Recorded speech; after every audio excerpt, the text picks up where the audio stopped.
Kannur vision നേർരേഖയിലേക്ക് പ്രിയ പ്രേക്ഷകർക്ക് ഹൃദ്യമായ സ്വാഗതം. നേർരേഖ ഈ എപ്പിസോഡിൽ ചർച്ച ചെയ്യുന്ന ലഹരിയാണ്. ഒരു ലഹരി വിരുദ്ധ ദിനം കൂടി കടന്നു പോയിരിക്കുകയാണ്. അപ്പോൾ ലഹരിയുടെ പുതിയ തലങ്ങൾ നമ്മൾ പുതിയ തലമുറ തേടി കണ്ടുപിടിച്ചുകൊണ്ടിരിക്കുക. പണ്ടൊക്കെ ലോകത്ത് ഏറ്റവും കൂടുതൽ ഉപയോഗിച്ചുകൊണ്ടിരുന്ന ലഹരി വസ്തു എന്ന് പറഞ്ഞാൽ കഞ്ചാവാണ്. പിന്നെ മദ്യം, അത് പണ്ട് ചാരായം ഉണ്ടായിരുന്നു, അത് നിരോധിച്ചു. മദ്യത്തിനെതിരെയായിരുന്നു പിന്നെ വ്യാപകമായ പ്രചരണവും പ്രക്ഷോഭങ്ങളൊക്കെ നാട്ടിൽ നമ്മൾ കണ്ടിട്ടുള്ളത്. അന്നൊക്കെ മദ്യപിച്ചാൽ നമുക്ക് ആളുകൾ ഇത് ലഹരിക്ക് അടിമയാണെന്ന് മനസ്സിലാകുമായിരുന്നു.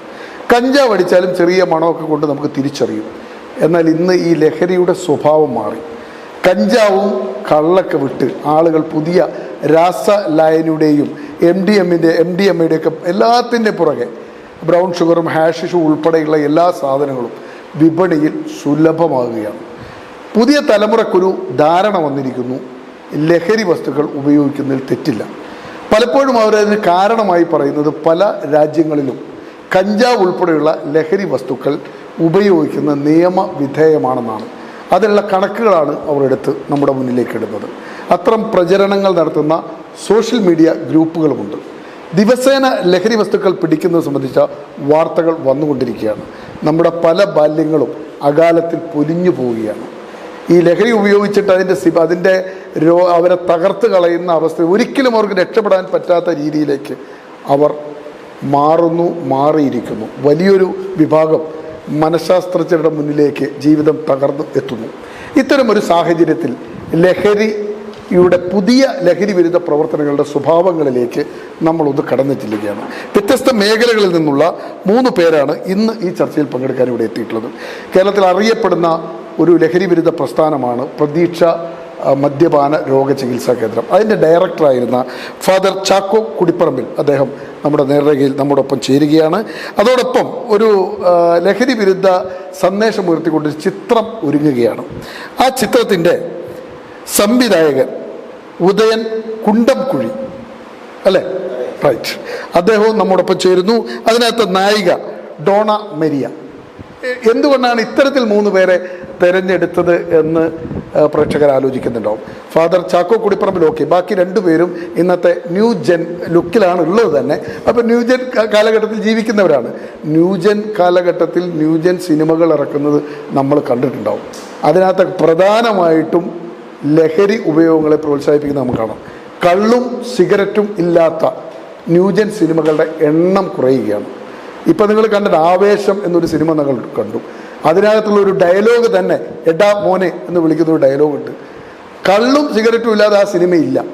അങ്ങനെ ഒരു കാലഘട്ടത്തിൽ ഇവർ എന്തുകൊണ്ട് ലഹരി വിരുദ്ധ സന്ദേശം ഉയർത്തിക്കൊണ്ടൊരു ചിത്രത്തിലേക്ക് പോകുന്നു? ഇതൊക്കെയാണ് നമ്മുടെ ഇന്നത്തെ ചർച്ചാ വിഷയം. നമുക്ക് ഫാദർ ചാക്കോ കുടിപ്പറമ്പിൽ നിന്ന് തുടങ്ങാം. നമസ്കാരം ഫാദർ ചാക്കോ, എന്തൊക്കെയുണ്ട് വിശേഷമൊക്കെ? സുഖം തന്നെ. എന്താണ് താങ്കളുടെ പ്രതീക്ഷയുടെ ഡയറക്ടറായിരുന്നല്ലോ, എന്താണ് താങ്കളുടെ ഈ ലഹരി വിരുദ്ധ പ്രസ്ഥാനങ്ങളിൽ പ്രവർത്തിച്ചതിൻ്റെ, അതിനകത്ത് ADSU എന്നൊക്കെ പറഞ്ഞൊരു സംഘടനയുണ്ട് അല്ലേ, ഈ പ്രവർത്തനങ്ങളിൽ താങ്കളുടെ ഒരു എക്സ്പീരിയൻസ് എന്താണ്? തുടക്കം മുതലുള്ള ഒരവസ്ഥയിൽ നിന്ന് ഇന്നത്തെ ജനറേഷൻ ലഹരിയുടെ സ്വഭാവത്തിലുണ്ടായ മാറ്റങ്ങൾ എന്താണ്? നമുക്കറിയാം, ആദ്യം ചെറിയ പുകവലിയിൽ ആരംഭിച്ചു. പഴയ കാലത്ത് പറയുകയാണെങ്കിൽ ബീഡി വലി, പിന്നെ ചാരായം, അവിടെ തുടങ്ങി ബ്രാൻഡി, വിസ്കി, ഇങ്ങനെ വിദേശ മദ്യങ്ങളിലേക്ക് വന്നു. അതും കഴിഞ്ഞ് ഇപ്പോഴത്തെ നിലയിലേക്ക് സാറ് പറഞ്ഞതുപോലെ തന്നെ മയക്കുമരുന്നിൻ്റെ MDMA, പേര് പറയരുത് എന്നാണ് വേൾഡ് ഹെൽത്ത് ഓർഗനൈസേഷൻ ഞങ്ങൾക്ക് നൽകുന്ന ഒരു നിർദ്ദേശം. അതുകൊണ്ട് തന്നെ ഞാൻ അതിൻ്റെ ഒന്നും പേര് പറയുന്നില്ല, കാരണം അത് തന്നെ ഒരു പരസ്യമാകും എന്നതുകൊണ്ട്. അപ്പോൾ അത്തരത്തിലുള്ള മയക്കുമരുന്നുകളിലേക്ക്, മയക്കുവസ്തുക്കളിലേക്ക്, ചിലർ ഇതിനെ മയക്കുമരുന്നുകൾ എന്ന് പറയും, ചിലർ മയക്കുവസ്തുക്കൾ എന്ന് പറയും. കാരണം ഇത് മരുന്നല്ലാത്തത് കൊണ്ട് ആളെ നശിപ്പിക്കുന്ന. ലഹരിക്ക് ഇപ്പൊ നമ്മൾ ഉപയോഗിക്കുന്ന സാധനങ്ങളൊക്കെ ഒരു തരത്തിൽ മെഡിസിന് വേണ്ടി ഉപയോഗിക്കുന്നവരാണ്. എല്ലാ സാധനങ്ങളും വേദനസംഹാരി, ക്യാൻസർ ഉള്ള ഏറ്റവും പെയിൻ കില്ലറുകളായിട്ട് വരുന്ന സാധനങ്ങളിൽ അതുണ്ട് ഇല്ലേ? അതെ അതെ. അതുപോലെ ലേഹ്യങ്ങളിൽ പോലും ലഹരി വരുന്നു. തീർച്ചയായും അല്ലെ? അതുകൊണ്ട് തന്നെ രണ്ട് അഭിപ്രായമുണ്ട്. മയക്കുമരുന്ന് എന്ന് പറയും, മയക്കുവസ്തുക്കൾ എന്ന് പറയും. ഏതായാലും 2 ഒരേ സാധനം തന്നെ.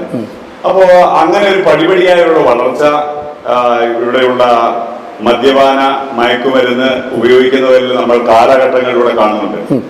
അപ്പോൾ ഈ മദ്യപാന ചികിത്സാ കേന്ദ്രവുമായി ബന്ധപ്പെട്ട അതിന്റെ ഡയറക്ടർ എന്ന നിലയിൽ ശുശ്രൂഷ ചെയ്ത കാലഘട്ടങ്ങളിൽ മനസ്സിലാകുന്നത് നമ്മൾ ഈ പുറമെ കേൾക്കുന്ന ചിലപ്പോൾ ചില വളരെ പ്രശസ്തരായ വ്യക്തികൾ പോലും ഇതിനെയൊക്കെ അനുകൂലിച്ചും ഇതൊക്കെ മനുഷ്യൻ ഉപയോഗിക്കേണ്ടതാണ്, ഇല്ലെങ്കിൽ എന്തൊരു ജീവിതം എന്നൊക്കെ പറയുന്ന ഒരു ശൈലിയുണ്ട്. പക്ഷേ മദ്യപാനികളെയും മയക്കുമരുന്ന് ഉപയോഗിക്കുന്നവരെ നമ്മൾ അടുത്ത് പരിചയപ്പെട്ട് കഴിയുമ്പോൾ ഇത്ര കഠോരമായ ജീവിത സങ്കടങ്ങളിലൂടെ ഒരു കുടുംബവും ഒരു വ്യക്തിയും ഒക്കെ കടന്നു പോകുന്നത് നമുക്ക് കാണാൻ സാധിക്കും. കാരണം മദ്യം ഉപയോഗിച്ചാൽ തന്നെ 50-ലധികം രോഗങ്ങൾ വരുമെന്ന് എയിംസിന്റെ പുതിയ ഗവേഷണ പഠനമുണ്ട്. അതുപോലെ തന്നെ മയക്കുമരുന്നിന്റെ കാര്യമാണെങ്കിൽ പിന്നെ പറയേണ്ട ആവശ്യമില്ല. കാരണം ബ്രെയിൻ ഡെത്താണ് സാധാരണ സംഭവിക്കുന്നത്. മൾട്ടി ഫെയിലിയർ ആയിട്ട് കാര്യങ്ങൾ പോയി ആള് മരിക്കുകയാണ്. അപ്പോൾ ആ ഒരു സാഹചര്യത്തിൽ നമ്മൾ നേരിട്ട് ഈ മദ്യപാനികളെ മയക്കുമരുന്ന് ഉപയോഗിക്കുന്നവരെ നേരിട്ട് കാണുമ്പോൾ നമ്മൾ മനസ്സിലാക്കുന്നത് അവരുടെ ഏറ്റവും സങ്കടകരമായ ആദ്യ നാടുകളിൽ ഇവർക്ക് ഇത് വലിയ ആവേശം നൽകും, സന്തോഷം നൽകും, ഹാപ്പിനെസ് നൽകും എന്നൊക്കെയുള്ള ശരിയാണ്. കാരണം ഇത് കഴിക്കുമ്പോൾ ഡോപ്പോമിൻ എന്ന ഹാപ്പി ഹോർമോൺ ഉണ്ടാകുന്നുണ്ട്. അതുകൊണ്ട് തന്നെ അത് ഉപയോഗിക്കുകയും കുറച്ച് കഴിയുമ്പോഴേക്കും ഈ ഉപയോഗം കഴിഞ്ഞാൽ നോർമൽ സ്ഥിതിയിലേക്ക് തന്നെ ഇവർ പോകുന്നുകൊണ്ട് വീണ്ടും ഉപയോഗിക്കുന്നു. അഡിക്ഷൻ തന്നെയാണ് ഈ തലമുറ അതിനകത്ത് നല്ല നിലക്ക് പെട്ടിട്ടുണ്ട് അല്ലെ. നമുക്ക് തിരിച്ചു വരാം. നമുക്കൊന്ന് നമ്മുടെ ഉദയൻ ശരിക്ക് സിനിമ ഫീൽഡിൽ സജീവമാണോ? എന്താണ് പ്രൊഫഷൻ സാർ? എന്റെ പ്രധാന മേഖല കുട്ടികളുടെ തിയേറ്ററാണ്. തിയേറ്റർ. താങ്കൾക്ക് വേറെ എന്തെങ്കിലും വർക്ക് ചെയ്യുന്നുണ്ടോ? ഇല്ല, മുഴുവൻ സമയ കലാപ്രവർത്തനം തന്നെ. അധ്യാപകനായിരുന്നു? അധ്യാപകനല്ല, അധ്യാപകരുടെ ഗസ്റ്റ് RP ഒക്കെ ആയിട്ട് വർക്ക് ചെയ്യുന്നു. അങ്ങനെയാണ് എന്റെ മുഴുവൻ സമയ കലാപ്രവർത്തനം. 25 വർഷമായി. 25 വർഷമായിട്ട് ഏതൊക്കെ മേഖലകളാണ് ആദ്യം പ്രേക്ഷകർ അറിയണമല്ലോ? കുട്ടികളുടെ തിയേറ്റർ രംഗത്ത് കൂടി വരുന്നു. പിന്നെ ക്യാമ്പസ് തിയേറ്റർ, മുതിർന്നവരുടെ തിയേറ്റർ എന്നുള്ള രീതിയിൽ നൂറ്റാണ്ട് കാലമായിട്ടുണ്ട്. എത്ര ചിത്രങ്ങൾ, അത്തരം സംഭവങ്ങൾ? ക്യാമ്പസ് തിയേറ്ററുകളുടെ സ്വഭാവം എങ്ങനെയാണ്? ക്യാമ്പസ് തിയേറ്റർ ഇന്നത്തെ അല്ല, പഴയതെന്ന് വെച്ചാൽ വളരെ സജീവമായി. 25 വർഷം മുമ്പ് എങ്ങനെയാണ്? 25 വർഷം മുമ്പ് ഈ പറഞ്ഞ പോലെ നാടകത്തെ ഏറ്റവും ഹൃദയത്തിലേറ്റി കൊണ്ടുപോകുന്ന ഒരു കൂട്ടമായിരുന്നു. ക്യാമ്പസുകളിൽ നിന്ന് തന്നെ തീവുള്ള ഉൽപ്പന്നങ്ങൾ ക്യാമ്പസുകളിൽ നിന്ന് ഉണ്ടാവാറുണ്ട്. അത് നാടകത്തിന്റെ മാത്രമല്ല, ഏത് എഴുത്തായാലും കവിതയായാലും കഥയായാലും മറ്റു ഏത് കാര്യങ്ങളായാലും നല്ല വിമർശനങ്ങളായാലും ക്യാമ്പസുകളിൽ നിന്ന് ഉയർന്നു വന്നിട്ടുണ്ട്.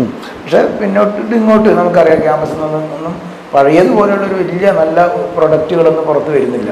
ഇന്ന് ആ രീതിയിലേക്കുള്ള കാഴ്ചപ്പാടുകൾ തന്നെ മാറി. ഇപ്പൊ തൊട്ടടുത്ത് നടന്ന യൂണിവേഴ്സിറ്റി കലോത്സവത്തിന് പോലും കുട്ടികളെ മത്സരങ്ങൾ പങ്കെടുപ്പിക്കാൻ പോലും താല്പര്യമില്ലാത്ത രീതിയിൽ കുട്ടികൾ മാറി. താങ്കൾ ഇതുവരെ ചെയ്ത ഈ നൂറ്റാണ്ട് കാലത്ത് ചെയ്തതിൽ ലഹരി വിരുദ്ധ സന്ദേശം ഉയർത്തിക്കൊണ്ട് വലിയ സാധനങ്ങൾ ചെയ്തിട്ടുണ്ട്. ഞാൻ നല്ല മനോഹരമായ ഒരു സ്കിറ്റ് മുമ്പ് നന്നായി ചെയ്തു. ഒരുപാട് കാര്യങ്ങൾ ചെയ്തിട്ടുണ്ട്. അതിൽ ഏറ്റവും മനോഹരമായി ഈ കലോത്സവത്തിന് തന്നെ ലഹരിക്ക് എതിരെയുള്ള ഒരു നല്ല സ്കിറ്റ് ചെയ്തിട്ടുണ്ട്. ഒരു ചോദ്യം, ഈ സാധാരണ കലാകാരന്മാരെ 25 വർഷം മുമ്പ് ഒരു കലാകാരന് 2 സ്മോൾ അടിക്കണം, ഒരു ചെറിയ ബീഡി വലിക്കണം, തോളത്തൊരു സഞ്ചി ഉണ്ടാകണം. ഒരു കലാകാരന് 25 വർഷവും സമൂഹം അങ്ങനെ ഹൃദയത്തിൽ ഏറ്റിയിരുന്നില്ല. ഇന്നത്തെ ഒരു നിലയിലേക്ക് പണ്ട് നാടക രംഗത്തുള്ളവർ ആ രീതിയിൽ അങ്ങനെ കണ്ടിരുന്ന അങ്ങനെയാണ് തോന്നിയിട്ടുണ്ടോ? തീർച്ചയായും. എന്നെ വരെ ആൾക്കാർ കണ്ടിരുന്നത് ഞാൻ നല്ല കുടിയനായിട്ടാണ്. കുടിച്ചിട്ടുണ്ടോ? കുടിച്ചിട്ടുണ്ടോ? ഇല്ല, ഞാൻ ഇന്ന് വരെ മദ്യവും സിഗരറ്റോ ഇല്ല, ലഹരി വസ്തു ഉപയോഗിച്ചിട്ടില്ല. കാരണം എൻ്റെ അച്ഛൻ ഏറ്റവും മികച്ച, കേരളത്തിലെ 5 കുടിയന്മാരെ തെരഞ്ഞെടുത്താൽ ഏറ്റവും മികച്ചു നിൽക്കുന്ന ഒരു കള്ളുകുടിയനായിരുന്നു. അച്ഛൻ്റെ പേര് ബാലകൃഷ്ണൻ. അതുകൊണ്ട് തന്നെ കള്ളൂരിയുടെ എല്ലാ പീഡനവും അനുഭവിച്ച് അത്രയും ആ പീഡനം അനുഭവിച്ചുകൊണ്ടാണ് വേണ്ടെന്ന് വെച്ചത്. തീർച്ചയായിട്ടും അങ്ങനെ ആയിരിക്കാം. ഉള്ളിലേക്ക് ഇതിനോടുള്ള ദേഷ്യം ആ സമയത്ത്. എത്ര മക്കളാണ്? ഞങ്ങൾ 3 പേരാണ്. ഞാനാണ് മൂത്തയാൾ. എത്ര കുട്ടികളാണ് നിങ്ങൾ? 3 പേര്. അച്ഛൻ എന്തായിരുന്നു ജോലി? അച്ഛൻ ഇല്ല, സാധാരണ നാട്ടുകൂട്ടിലെ തന്നെ കൃഷിയും കാര്യങ്ങളും അത്യാവശ്യ നാട്ടുമ്പുറത്തുള്ള പ്രവർത്തനങ്ങളൊക്കെ ആയി പോകുന്ന ഒരാളായിരുന്നു. നല്ല അച്ഛൻ കുടിയെന്ന് പറഞ്ഞാൽ സാധാരണ കുടിയൊന്നും. അച്ഛൻ കുടിച്ച ചെറിയ കഥകൾ നമ്മൾ പ്രേക്ഷകർക്ക് വേണ്ടി പങ്കുവെക്കുന്നതിന് കുഴപ്പമില്ലല്ലോ. ഞാൻ തിരിച്ചു വരാം. അതിനു മുമ്പ് നമ്മുടെ ഡോണ മരിയ അല്ലേ? മരിയ എവിടെയാ? വീട് എവിടെയാ? ബദിയെടുക്ക, അങ്ങ് അറ്റത്താണ് അല്ലേ? എവിടെയാണ് പഠിക്കുന്നത്? ഞാൻ ഇപ്പൊ MBA ജോയിൻ ചെയ്യാൻ വേണ്ടി പോകുന്നു. അതുവരെയുള്ള വിദ്യാഭ്യാസം ഏത് സ്ഥാപനങ്ങളിലൊക്കെ ആയിരുന്നു? വിമൽ ജ്യോതിയിലായിരുന്നു. ചെമ്പേരി. പിന്നെ ബിടെക് കമ്പ്യൂട്ടർ സയൻസ് ചെയ്തത്. പിന്നെ സ്കൂളിങ് CRPF പെരിങ്ങോം അവിടെയായിരുന്നു 6th തൊട്ടൊരു 10th വരെ ഉണ്ടായിരുന്നത്. രക്ഷിതാക്കൾ CRPF ഉണ്ടായിരുന്നു, അത് പരിസരവാസി ആയതുകൊണ്ട് അഡ്മിഷൻ കിട്ടിയതാണ്. ഇത് ആദ്യമായിട്ടാണോ ഇങ്ങനെ ഒരു ചിത്രത്തിൽ അഭിനയിക്കുന്നത്? അതെ, എന്റെ ഫസ്റ്റ് ടൈമാണ്. അത് ഈ ലഹരി വിരുദ്ധ ഒരു ചിത്രമാണെന്ന് അറിഞ്ഞുകൊണ്ട് തന്നെ അതിനകത്ത് പങ്കെടുക്കുന്നു. ആരാ ഈ വഴി തുറന്നു തന്നത്? ഞങ്ങളുടെ ഇടവക വികാരിയായ അച്ഛൻ തന്നെയാണ്. പേരെന്താണ് അച്ഛൻ്റെ? ഫാദർ ചാക്കോക്കുടി പറമ്പിൽ. അച്ഛൻ തന്നെയാണ്. ഓ, നിങ്ങളെ ഇടവക വികാരി ആയതുകൊണ്ട്. അപ്പോൾ ഇതിലേക്ക് ഇപ്പം എൻ്റെ ഫാമിലി എനിക്ക് പ്ലേസ്മെന്റ് കിട്ടിയത് തന്നെ ബാംഗ്ലൂരായിരുന്നു. അപ്പോൾ അങ്ങനെ എന്നെ ബാംഗ്ലൂരേക്ക് പോലും വിട്ടിട്ടില്ല. അപ്പോൾ എന്നെ ഈ ഒരു ചിത്രത്തിലേക്ക് വിടാൻ കാരണം ഒന്ന്, നമ്മുടെ വികാരി അച്ഛനായിട്ടുള്ള ചാക്കോ കുടിപ്പറമ്പൽ അച്ഛൻ എന്ന് പറയുന്നത് ഒരു ധ്യാനഗുരുവും കൂടെയാണ്. അപ്പം അച്ഛൻ പറയുന്നുണ്ടെങ്കിൽ അതിൽ എന്തെങ്കിലും കാര്യം ഉണ്ടെന്നുള്ളത് വീട്ടുകാർക്ക് തോന്നിയിട്ടുണ്ട്. ഇതിനു മുമ്പ് ഏതെങ്കിലും ചിത്രങ്ങളിലോ സ്കൂളിലോ നാടകത്തിലോ കലാരംഗത്തോ ഉണ്ടായിട്ടുണ്ടോ? ഇല്ല, ഞാൻ പാട്ട് പാടാറുണ്ട്, ഡാൻസ് കളിക്കാറുണ്ട്. പാട്ടിലൊക്കെ നല്ല സ്ഥാനങ്ങളൊക്കെ കിട്ടിയിട്ടുണ്ട്. അത്യാവശ്യം സ്റ്റേജ് പ്രോഗ്രാമും കാര്യങ്ങളൊക്കെ. അപ്പോൾ ഡോണ, എന്തായാലും നമുക്ക് വേണ്ടി ഒരു പാട്ട് പാടണം. ഞാൻ അച്ഛൻ്റെ അടുത്തേക്ക് ഒന്ന് പോയിട്ട് തിരിച്ചു വരാം. ഫാദർ, ഈ പറഞ്ഞല്ലോ നമ്മൾ ഈ ലഹരി, സന്തോഷം, ഹാപ്പിനെസ്, ഈ ജനങ്ങൾക്ക് ഇപ്പം ഒരു വൈദികനാണ്, ധ്യാനഗുരുവാണ്, മനുഷ്യരെന്തുകൊണ്ട് ഈ ലഹരിയിലേക്ക് കൂടുതൽ അടുക്കുന്നു? ഒന്ന്, കേരളം പൊതുവെ ഏറ്റവും മതങ്ങൾക്ക് സ്വാധീനമുള്ള ഒരു നാടാണ് നമ്മുടെ. ഈ മതങ്ങൾക്കപ്പുറത്തേക്കുള്ള ഒരു സന്തോഷം ലഹരി നൽകുന്നുണ്ട് എന്നതിലേക്ക് കാര്യങ്ങൾ എത്തുന്നു. നല്ലൊരു ശതമാനം ജനങ്ങളും അതിലേക്ക് തിരിയുന്നു. ചെറുപ്പക്കാരാണ് ഇപ്പോൾ ഏറ്റവും കൂടുതൽ ലഹരിക്ക് അടിമപ്പെടുന്നത്. എല്ലാ മതങ്ങളും ശക്തമായ സ്വാധീനമുണ്ട്. ജനങ്ങൾ എന്തായാലും സ്വർഗവും നരകവും ഒരു സങ്കല്പം അവർക്ക് കൊടുത്തുകൊണ്ടാണ് പോയാലും ഇതുവരെ തിരിച്ചു വന്നിട്ടില്ല. എങ്കിലും നമ്മൾ ആ സങ്കല്പത്തിൽ ജീവിക്കുന്ന മനുഷ്യരാണ്. എന്തുകൊണ്ട് ഈ തലമുറ ഇങ്ങനെയാവുന്നു? ഒരു വൈദികൻ എന്ന നിലക്ക് താങ്കളുടെ ജീവിതാനുഭവം വെച്ച് പറയും. ഒന്നാമത്തെ കാര്യം, ഒരു പരിധിവരെ മതങ്ങൾ എന്ന് പറയുമ്പോൾ, മതവിശ്വാസികൾ എന്ന് പറയുമ്പോഴും അതിൽ കുറച്ചധികം പേരെങ്കിലും യഥാർത്ഥ മൂല്യങ്ങളിൽ ജീവിക്കാത്തതുകൊണ്ട് മതവിശ്വാസി ആരാണെന്ന് ചിലപ്പോൾ തെറ്റിദ്ധരിക്കപ്പെടുന്നുണ്ട്, അഥവാ തിരിച്ചറിയാതെ പോകുന്നുണ്ട്. ഇന്ന് യഥാർത്ഥ വിശ്വാസികൾ അടിക്കില്ല, കുടിക്കില്ല, ലഹരി ഉപയോഗിക്കില്ല എന്ന് പറയുന്നത്. യഥാർത്ഥ വിശ്വാസികൾ എന്ന് പറയുന്നത് അവർക്ക് തീർച്ചയായും സ്നേഹം, അത് അടിസ്ഥാന മൂല്യങ്ങളിൽ അവർ വളർന്നിട്ടുള്ളതായിരിക്കാം. ഇപ്പൊ ഞാനും 10-29 വയസ്സ് വരെ സാധാരണക്കാരനായി ജീവിച്ച് ബസ് കണ്ടക്ടറും പോസ്റ്റ് മാസ്റ്ററും അതുപോലെ തന്നെ സംഘടനാ പ്രവർത്തനങ്ങളൊക്കെ. ആ സമയത്ത് ഞാൻ അടിച്ചിട്ടുണ്ടോ? സ്മോൾ അടിച്ചിട്ടുണ്ടോ അച്ഛനാകുന്നതിന് മുമ്പ്? ഇല്ല. സുഹൃത്തുക്കൾ ഉണ്ടായിരുന്നോ സ്മോൾ അടിക്കുന്നവര്? തീർച്ചയായിട്ടും അന്നും ഉണ്ട്, ഇപ്പോഴും ഉണ്ട്. അപ്പൊ അതിനകത്ത് നമ്മൾക്ക് ചില മൂല്യങ്ങൾ ജീവിതത്തിൽ വരാൻ തുടങ്ങി കഴിഞ്ഞാൽ, മൂല്യബോധത്തിൽ നമ്മൾ ജീവിക്കാൻ തുടങ്ങിയാൽ, നമുക്ക് ഇതിലേക്ക് പോകാൻ പറ്റാത്ത വിധം, അല്ലെങ്കിൽ അത് മോശമാണെന്നുള്ള തിരിച്ചറിവ് നമുക്കുള്ളതും ഒക്കെ പല കാരണമായിരിക്കും. അപ്പൊ നല്ല വിശ്വാസിയാണെങ്കിൽ അവന് കൃത്യമായ തിരിച്ചറിവുണ്ടാവും. നല്ല വിശ്വാസിയാണെങ്കിൽ അവൻ അതിൽ തന്നെ ശരിക്കും ഒരു ഹാപ്പിനെസ്സും മൂല്യബോധവും അവന്റെ ജീവിതം നഷ്ടപ്പെടുത്താനുള്ള. ഒറ്റ വാക്കിൽ പറഞ്ഞാൽ നല്ല വിശ്വാസി ഈ ലഹരിക്ക് പുറകെ പോകില്ല. തീർച്ചയായിട്ടും പോകില്ല. അപ്പൊ അവിശ്വാസികളുടെ എണ്ണം കൂടിക്കൊണ്ടിരിക്കുകയാണ്. ആ വിശ്വാസികൾ എന്ന് പറയുന്നതിൽ അവിശ്വാസികളുടെ എണ്ണം കൂടിക്കൊണ്ടിരിക്കുകയാണ്. തിരിച്ചു വരാം. ഉദയൻ, എപ്പോഴാണ് ഈ പിതാവിന്റെ മദ്യപാനം മനസ്സിന് മുറിവേൽപ്പിച്ചത്? ആദ്യ ഒരു അനുഭവം. എന്ന് പറയുന്നത് അച്ഛൻ കണ്ടുപിടിച്ച സിനിമയിലൊക്കെ കാണുന്നത് പോലെയാണ്. വീട്ടിൽ അടിയും പ്രശ്നങ്ങളും കാര്യങ്ങളും നേരം വെളുക്കും വരെ ഉറങ്ങാൻ പറ്റാത്ത അവസ്ഥയിൽ അച്ഛൻ എപ്പോഴാണോ തളർന്ന് കിടക്കുന്നത് അന്നേരം മാത്രം മകൻ ഞങ്ങളെല്ലാവരും ഉറങ്ങാൻ പറ്റും. ഉദയനോട്, എവിടെയാണ് ശരിക്കും വീട്? എവിടെയാണ്? കാസർഗോഡ് ജില്ലയിലെ മലയോര പ്രദേശമായ കുണ്ടംകുഴിയിലാണ്. കുണ്ടംകുഴി സ്ഥലത്തിന്റെ പേര് ബോർഡറാണോ? ബന്ധെടുക്കാന്ന് പറയുന്നതിന്റെ. എവിടെയാ പഠിച്ചതെല്ലാം? ഞാൻ കുണ്ടംകുഴി ഹൈസ്കൂളാണ്. പിന്നെ പ്രീ ഡിഗ്രിയും ഡിഗ്രിയൊക്കെ പഠിച്ചത് പ്രൈവറ്റ് കോളേജിലാണ്. അവിടെ തന്നെ നാട്ടുമ്പുറത്തിൽ. അങ്ങനെ നമുക്ക് പഠിക്കാൻ പറ്റുമെന്നതാണ്. പ്രീ ഡിഗ്രി കഴിഞ്ഞ് 3 വർഷം കൂലിപ്പണിക്കൊക്കെ പോയി. അതിന് ശേഷമാണ് ഞാൻ ഡിഗ്രിക്ക് പഠിക്കാൻ പറ്റുന്നത്. പിന്നീടാണ് തൃശ്ശൂർ കുട്ടികളുടെ തിയേറ്റർ ഗ്രൂപ്പായ രംഗചേതനിലേക്ക് എത്തുന്നത്. നാടകങ്ങളിലൂടെ. എങ്ങനെ ഈ കലാരംഗത്തേക്ക് തിരിയാനുള്ള ഒരു വഴി എങ്ങനെ ഒരുക്കുന്നത്? എൻ്റെ അച്ഛൻ കള്ളൂടിയനാണെങ്കിലും നല്ലൊരു നടനായിരുന്നു. നല്ല നടനായിരുന്നു. വർഷത്തിലൊരു നാടകം എന്തായാലും ഞങ്ങളുടെ നാട്ടിൻപുറത്തുള്ള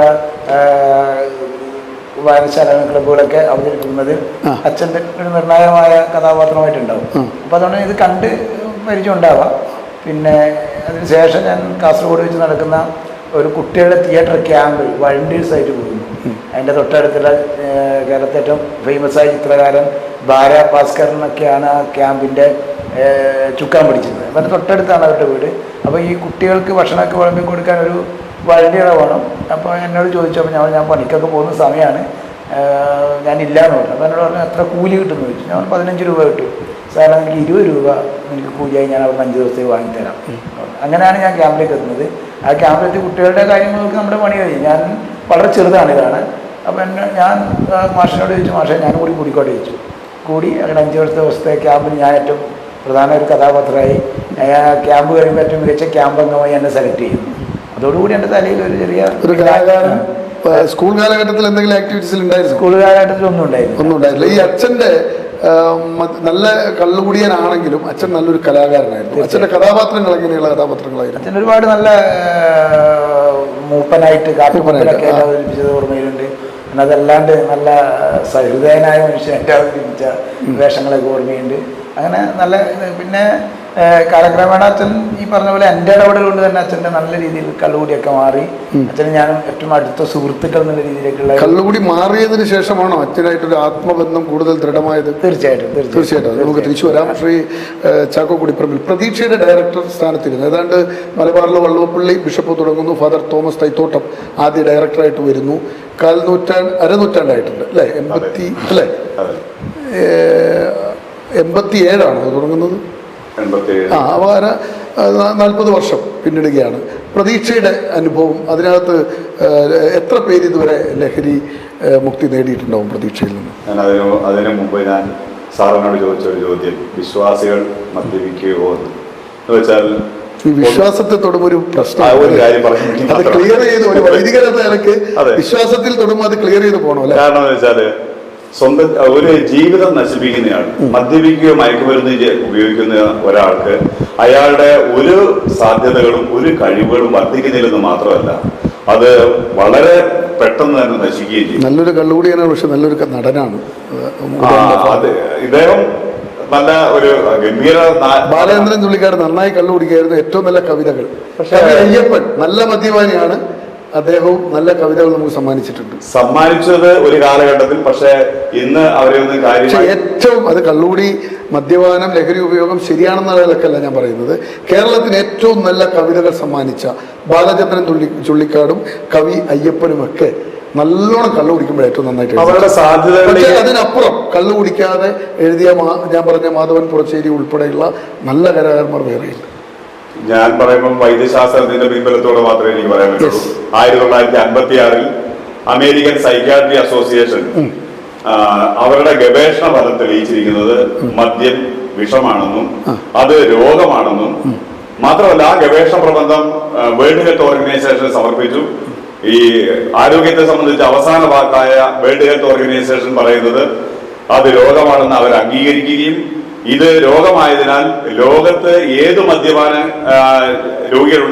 വ്യക്തികളുണ്ടെങ്കിലും അവരെ മദ്യപാന രോഗികളെന്ന് വിളിക്കണമെന്നും ആണ് ഞങ്ങളോട് പറയാറുള്ളത്. പുതിയ കാലഘട്ടത്തിൽ കാർഡിയോളജിസ്റ്റുകൾ സ്വകാര്യം ഹൃദ്രോഗികൾ പറയുന്നുണ്ട് നിങ്ങൾ ഒരു 2 പെഗ് രാത്രി അടിക്കണം. വളരെ വളരെ കൃത്യമായിട്ടുള്ള ഡയറക്ഷനാണ്. സ്വകാര്യമായിട്ട് പറഞ്ഞു കൊടുക്കുക, ഒരു 2 രാത്രി അടിച്ചു. അത് സ്വകാര്യമായിട്ട് അവര് ശരിയായ രീതിയിലാണ് സ്വകാര്യമായി പറയേണ്ട ആവശ്യമില്ല. അപ്പൊ അതിന് നിങ്ങൾ ഈ വേൾഡ് ഹെൽത്ത് ഓർഗനൈസേഷൻ മറികടക്കാൻ ഡോക്ടർമാർക്ക് കഴിയില്ല. അവർക്ക് അതിന് ചില പരിമിതികളുണ്ട്. പക്ഷെ സ്വകാര്യമായിട്ടാണെങ്കിലും അവർ അങ്ങനെ നിർദ്ദേശിക്കുന്നു, അത് മനസ്സിലാകുന്നില്ല. പക്ഷെ ശരിയായ ഒരു സൈക്യാട്രി വിഭാഗത്തിൽ, ഉദാഹരണം ഞാൻ ബയോകെമിസ്ട്രി പഠിക്കുന്ന ആ പാഠ്യവിഷയത്തിൽ തന്നെ ഈ അസറ്റാൽഡിഹൈഡ് എന്ന കൊടുംവിഷം എന്നാണ് അവർ പറയുന്നത്. അസറ്റാൽഡിഹൈഡ് എന്നുള്ള കൊടുംവിഷമാണ് മദ്യത്തിലുള്ളത്. അത് തലച്ചോറിൽ അത് സ്റ്റോർ ചെയ്യപ്പെടുന്നുണ്ട്. അതിന്റെ ചെറിയൊരു അംശം ഓരോ പ്രാവശ്യം മദ്യപിക്കുമ്പോൾ അത് ഒരു മനുഷ്യന്റെ ആയുഷ്കാലത്തിൽ അത് നശിക്കുന്നില്ല പൂർണ്ണമായും എന്നൊക്കെ പറയുകയും മാത്രമല്ല, സൈക്യാട്രിയിൽ വളരെ അവഗാഹമുള്ള ഒരു വൈദ്യശാസ്ത്ര വിഭാഗത്തിലുള്ള ആളും ഇതിനെ പ്രൊമോട്ട് ചെയ്യില്ല. തിരിച്ചു വരാം. ഡോണ, എപ്പോഴെങ്കിലും ഈ ലഹരിയുടെ ഉപയോഗം ഡോണയുടെ മനസ്സിൽ നൊമ്പരം സൃഷ്ടിച്ചിട്ടുണ്ടോ? അങ്ങനെ ഒരു നൊമ്പരമായിട്ട് എൻ്റെ മൈൻഡിലേക്ക് വന്നിട്ടില്ല.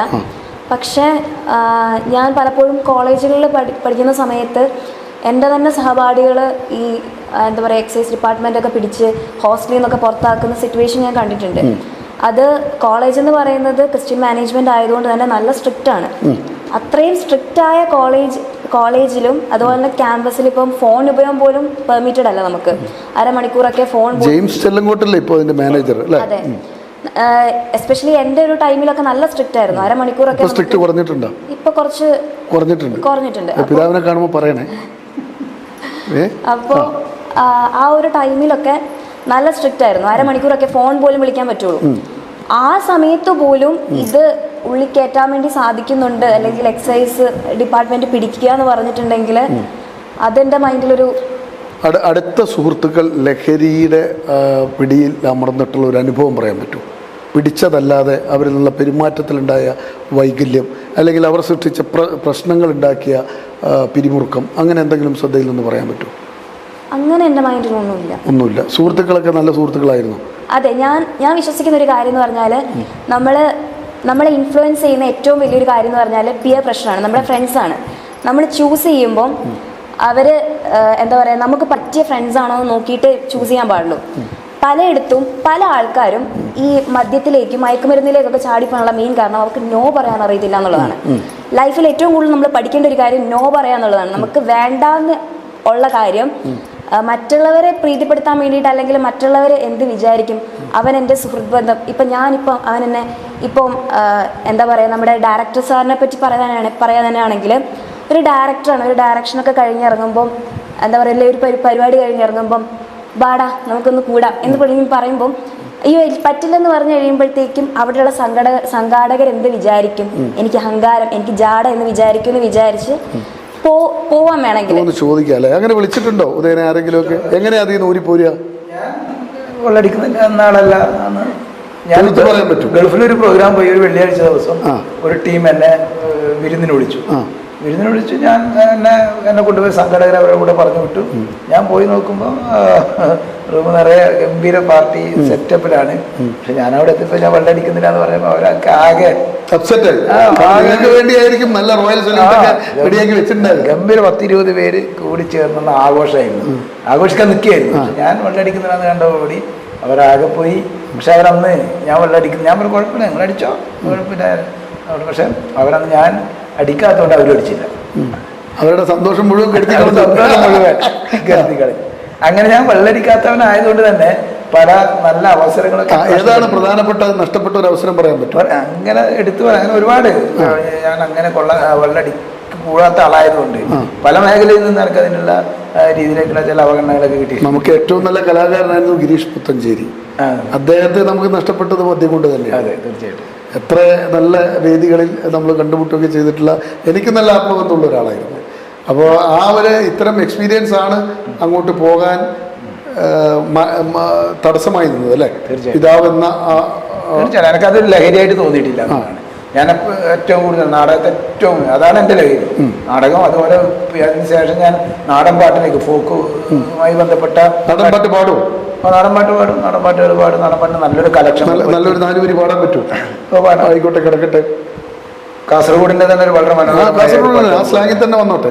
പന്തല് കൂടി കളിപ്പാമ്പ കുഞ്ഞുമണ പാട്ടിപ്പൊണ്ണ, ഈ പന്തല് കൂടി കളിപ്പാമ്പ കുഞ്ഞുമണ പാട്ടിപ്പൊണ്ണ, പന്തല് കൂടി കളിപ്പാമ്പ കുഞ്ഞുമണ പാട്ടിപ്പൊണ്ണ, ഈ പന്തല് കൂടി കളിപ്പാമ്പ കുഞ്ഞുമണ പാട്ടിപ്പൊണ്ണ, പന്തല് കൂടി കളിക്കുവാനെ കുടുക്കുവടു തുണിയില്ലേ, ഈ പന്തല് കൂടി കളിക്കുവാനെ കുടുക്കുവടു തുണിയില്ലേ, ടുക്കുവടു തുണിയില്ലെങ്കിൽ പെണ്ണ കടമ്പായി പേരുവേ, ഈ ടുക്കുവടു തുണിയില്ലെങ്കിൽ പെണ്ണ കടമ്പായി പേരുവേ, എന്നാലും വാ പെണ്ണെ പന്തല് കൂടി കളിപ്പാ, എന്നാലും വാ പെണ്ണെ പന്തല് കൂടി കളിപ്പാൻ. ഉടുക്കാൻ തുണിയില്ല, മറക്കാൻ ചേരയില്ല, കമ്മലില്ല, പാദസരം ഒന്നുമില്ല, അണിയാൻ പോലുമില്ല. അതുകൊണ്ട് ഞാൻ പന്തലിൽ കൂട്ടത്തിൽ കളിക്കാൻ വരുന്നില്ല എന്ന് പറയുമ്പോൾ കൂടെയുള്ള കൂട്ടാളികൾ പറയുന്നത് മകളെ അതൊന്നും വേണ്ട, നല്ല മനസ്സുണ്ടായാൽ മതി, നമുക്ക് ചേർന്ന് പോകാമെന്ന് പറയുന്നത് നല്ലൊരു സന്ദേശമാണ് കൊടുത്തത്. എല്ലാ പാട്ടുകളും അങ്ങനെ തന്നെ, എല്ലാ നാട്ടുപാട്ടുകളും അപ്പൊ നാടൻ പാട്ട്, പിന്നെ നാടകം, കുഞ്ഞു കുഞ്ഞു സിനിമകൾ, നാടകം, സിനിമ, നാടൻ പാട്ട്, നാടകം, സിനിമ, നാടൻ പാട്ട്. നമുക്ക് ഫാദർ ചാക്കോ കുടിപ്പറമ്പിൽ എൻ്റെ ചോദ്യത്തിന് ഉത്തരം കിട്ടിയില്ല. പ്രതീക്ഷയിൽ ഇതുവരെ ചികിത്സ തേടിയവർ എത്ര പേർ പൂർണ്ണമായിട്ടും രക്ഷപ്പെട്ടു, എത്ര പേർ തിരിച്ചുപോയി? അവിടുത്തെ രജിസ്റ്ററിലെ കണക്ക് പ്രകാരം 10,000-ത്തിലധികം പേരാണ് ചികിത്സ തേടിയത്. 100-ൽ 30 മുതൽ 45% വരെയാണ് ആദ്യത്തെ നാളുകളിൽ എന്ന് പറഞ്ഞാൽ ചികിത്സ കഴിഞ്ഞിറങ്ങിയ ഒരു 3 വർഷമൊക്കെ മദ്യപിക്കാതെ വീണ്ടും പഴയ ജീവിതശൈലിയിലേക്ക് പോകാതിരിക്കുന്നതായിട്ടുള്ള കണക്കുകൾ ഉള്ളത്. നിശ്ചയമായും 25 വർഷത്തിലധികം ആയ സ്ഥാപനത്തിൽ അത്രയും വർഷം തന്നെ ആയ എന്ന് പറഞ്ഞാൽ ആദ്യം ചികിത്സയ്ക്ക് വന്ന രോഗികളടക്കമുള്ളവർ മദ്യപിക്കാതെ ഇന്ന് സമൂഹത്തിൽ വളരെയധികം രാജഗിരി പോലുള്ള സ്ഥലങ്ങളിൽ വളരെയധികം പ്രേക്ഷിത ഈ മദ്യപാന ചികിത്സയ്ക്ക് ആൾക്കാരെ കൊണ്ടുപോരുന്ന രീതിയിൽ ശുശ്രൂഷ ചെയ്യുന്നവരും ജീവിക്കുന്നവരും ഉണ്ട് എന്നുള്ളത് വാസ്തവമാണ്. ഈ ചികിത്സയിൽ എന്തുകൊണ്ടാണ് ഇങ്ങനെ കുറവ് വരുന്നത് ചോദിച്ചാൽ 2 തരത്തിലുള്ള രോഗികളാണ് ഉള്ളത് ചികിത്സയ്ക്ക് വരുന്നത്. ഒന്ന് പ്രോബ്ലം ഓറിയന്റഡ് ആയിട്ടുള്ള രോഗികളും, 2 അഡിക്ഷൻ ഓറിയന്റഡ് ആയിട്ടുള്ള രോഗികളും. പ്രോബ്ലം ഓറിയന്റഡ് ആയിട്ടുള്ള രോഗികളാണ് വരുന്നതെങ്കിൽ അവർക്ക് ഭക്ഷണം കഴിക്കാൻ പറ്റുന്നില്ല, ഉറക്കക്കുറവുണ്ട്, വിഷാദ രോഗം വന്നു, അതുപോലെ തന്നെ സാമ്പത്തിക ബാധ്യത മൂലം നാട്ടിൽ നിന്ന് മാറി നിൽക്കണം. ഇങ്ങനെയുള്ള പല പ്രശ്നങ്ങൾ കാരണം തൽക്കാലത്തേക്ക് രക്ഷപ്പെടാൻ വേണ്ടി, അല്ലെങ്കിൽ വീട്ടിൽ ഭാര്യ ഇനി ഒരുമിച്ച് ജീവിക്കാൻ പോകുന്നില്ല, വേർപെടാൻ പോവുകയാണ്, അങ്ങനെയുള്ള പ്രതിസന്ധികൾ വരുമ്പോൾ അവർ ചികിത്സയ്ക്ക് വരുന്നു, വെറും ഒരു കണ്ണിൽ പൊടിയിടാൻ വേണ്ടി. അങ്ങനെ പ്രോബ്ലം ഓറിയന്റഡ് ആയിട്ട് വരുന്ന ആൾക്കാരിൽ മഹാഭൂരിപക്ഷം പേരും താൽക്കാലികമായ ആ ഒരു പരിസ്ഥിതിക്ക് വേണ്ടി വന്നു നിൽക്കുന്നു എന്നല്ലാതെ മറിച്ച് അവർ തിരികെ പോകുമ്പോൾ വീണ്ടും പഴയ പണിയിലേക്ക് പോകുന്നു. എന്നാൽ അഡിക്ഷൻ ഓറിയന്റഡ് എന്ന് പറയുമ്പോൾ അവർ കുറെ കൂടെ തങ്ങളുടെ ജീവിതത്തിൽ നഷ്ടങ്ങൾ സംഭവിച്ചു. ഇപ്പോൾ നമ്മുടെ ഉദയൻ സാറിന്റെ തന്നെ ഫാദർ, ഉദയൻ സാറിന്റെ ഒക്കെ പരിലാളനയോടൊപ്പം തന്നെ അദ്ദേഹവും സാവധാനം മനസ്സിലാക്കി തനിക്ക് ആരോഗ്യം നഷ്ടപ്പെടുന്നു, തനിക്ക് തന്റെ സാധ്യതകൾ നഷ്ടപ്പെടുന്നു. ഇപ്പം അദ്ദേഹത്തിന്റെ ഉദയൻ സാറിന്റെ ഈ ഫാദർ സിനിമയിൽ വരെ അഭിനയിക്കാൻ തുടങ്ങിയിട്ടുണ്ട്. അപ്പോൾ അങ്ങനെ സ്വന്തം ജീവിതത്തിന്റെ സാധ്യതകളെല്ലാം മങ്ങി തുടങ്ങുന്നു എന്ന് തിരിച്ചറിയുന്ന ഒരു മദ്യപാന രോഗി, അയാൾ അഡിക്ഷൻ ഓറിയന്റഡ് ആണെന്ന് അയാൾ മനസ്സിലാക്കി അയാൾ മദ്യത്തോടും മയക്കുമരുന്നിനോടും ഒക്കെ ജീവിതത്തിൽ ഇനി ഞാൻ ഇത് ഉപയോഗിക്കില്ല എന്ന് കർശനമായ തീരുമാനമെടുത്ത് വരുന്നവരുണ്ട്. അങ്ങനെ നമുക്കറിയാം വെള്ളം സിനിമയിലെ അതിന്റെ യഥാർത്ഥ കഥാതന്തു. അയാൾ 3 മാസമാണ് അയാള് തീരുമാനമെടുത്തതാണ്, ഞാനിനി എത്രയായാലും ശരി ഈ മദ്യപാന ചികിത്സാ കേന്ദ്രത്തിൽ നിന്ന് പൂർണ്ണമായും വിടുതൽ ലഭിച്ചതിന് ശേഷം ഞാൻ പുറത്തിറങ്ങുള്ളൂ. തുടർച്ചയായി 3 മാസം ആണ് അദ്ദേഹം ചികിത്സ തേടിയത്. അപ്പോൾ ഈ അഡിക്ഷൻ ഓറിയന്റഡ് ആയിട്ടുള്ള ആൾക്കാർ വീണ്ടും തിരിച്ച് ജീവിതത്തിലേക്ക് പോകുന്നു. അതുപോലെ തന്നെ ധാരാളം പേരെ അവരുടെ സുഹൃത്തുക്കളെ വിമുക്തരാക്കുവാൻ, മദ്യവിമുക്തരാക്കുവാൻ അല്ലെങ്കിൽ ലഹരി വിമുക്തരാക്കാൻ പരിശ്രമിക്കുന്നു. അതാണ് പ്രധാനപ്പെട്ട കാര്യം. അതുകൊണ്ട് തന്നെ ഈ 100-ൽ 45 എന്ന നിലയിൽ 10,000 പേരിൽ 4,500 പേര് പൂർണ്ണമായും രക്ഷപ്പെട്ടിട്ടുണ്ട്. പൂർണ്ണമായി രക്ഷപ്പെട്ടിരിക്കുന്നതാണ് ഞാൻ വരെയുള്ള അതിന്റെ ഒരു കണക്ക് എല്ലാ വർഷവും എടുക്കുന്നത്. ഡോണ കണ്ട ലഹരിയുടെ ഉപയോഗം ഇപ്പൊ പണ്ട് നമ്മൾ പറഞ്ഞല്ലോ, നമ്മുടെ നാട്ടിൽ ഏറ്റവും വലിയ ലഹരി എന്ന് പറഞ്ഞാൽ കഞ്ചാവും കള്ളുമായിരുന്നു. ഇന്ന് ചെറുപ്പക്കാരും കള്ളു കുടിക്കുന്നവരുടെ എണ്ണം വളരെ കുറഞ്ഞു. അപ്പോൾ ഡോണയുടെയൊക്കെ ഈ ജനറേഷനിൽ നിങ്ങളുടെ ക്യാമ്പസുകളിലൊക്കെ വരുന്ന ലഹരിയുടെ സ്വഭാവം എങ്ങനെയാണ്? ഈ കഴിച്ച് പല കോളേജുകളിലും പഠിച്ചു, സ്കൂളിലൊക്കെ പഠിച്ചു വന്നല്ലോ. അപ്പോൾ എങ്ങനെയുള്ള സാധനങ്ങളൊക്കെയാണ് ശ്രദ്ധയിൽപ്പെട്ടിട്ടുള്ളത്? എനിക്കതിനെപ്പറ്റി കാര്യമായിട്ട് അറിയില്ല. ഞാൻ പറഞ്ഞല്ലോ, ഞാൻ എൻ്റെ ഫ്രണ്ട്സിനെ ചൂസ് ചെയ്യുമ്പോൾ വളരെ സെലക്റ്റീവായിട്ട് മാത്രമേ. ഇതുവരെ ലഹരി ഉപയോഗിക്കുന്ന ഒരു ഫ്രണ്ട് ഉണ്ടായിട്ടില്ല ജീവിതത്തിൽ? ഇല്ല, ഞാൻ സത്യസന്ധമായിട്ടാണ് സത്യസന്ധമായിട്ട് പറയുന്നത്. എൻ്റെ കൂട്ടത്തിൽ ആരും, എൻ്റെ കൂട്ടുകാരിൽ ആരും തന്നെ ലഹരി ഉപയോഗിക്കുന്നവരില്ല. പിന്നെ എന്താ പറയുക, പലപ്പോഴും ഞാൻ കേട്ടിട്ടുണ്ട് ക്യാമ്പസുകളിലൊക്കെ ഇപ്പോൾ നമുക്ക് വിശ്വസിച്ചൊരു ചോക്ലേറ്റ് പോലും വാങ്ങിക്കാൻ വേണ്ടിയിട്ട് ആരുടെയും കയ്യിൽ നിന്ന് വാങ്ങിക്കാൻ പറ്റില്ല. ചിലപ്പോൾ അതിലും കൂടെ ലഹരി ഉണ്ടാവും. നമുക്ക് പറയാൻ പറ്റില്ല എന്താ ഏത് വഴി കൂടെ ചതി വരുന്നതെന്നുള്ളത്. അപ്പോൾ എൻ്റെ മൈൻഡിൽ ഞാൻ എപ്പോഴും കീപ്പ് ചെയ്യുന്ന ഒരു ബൈബിൾ കോട്ടുണ്ട്, നിങ്ങൾ പ്രാവുകളെ പോലെ നിഷ്കളങ്കരും സർപ്പങ്ങളെ പോലെ വിവേകികളുമായിരിക്കും. അപ്പോൾ വളരെ അലേർട്ടായിട്ട് നടന്നു കഴിഞ്ഞാൽ നമുക്ക് ചുറ്റും ചതിക്കുഴികളുണ്ട്. അപ്പോൾ നമ്മൾ എന്താ പറയുക, വളരെ അലേർട്ടായിട്ട് നടക്കാനും.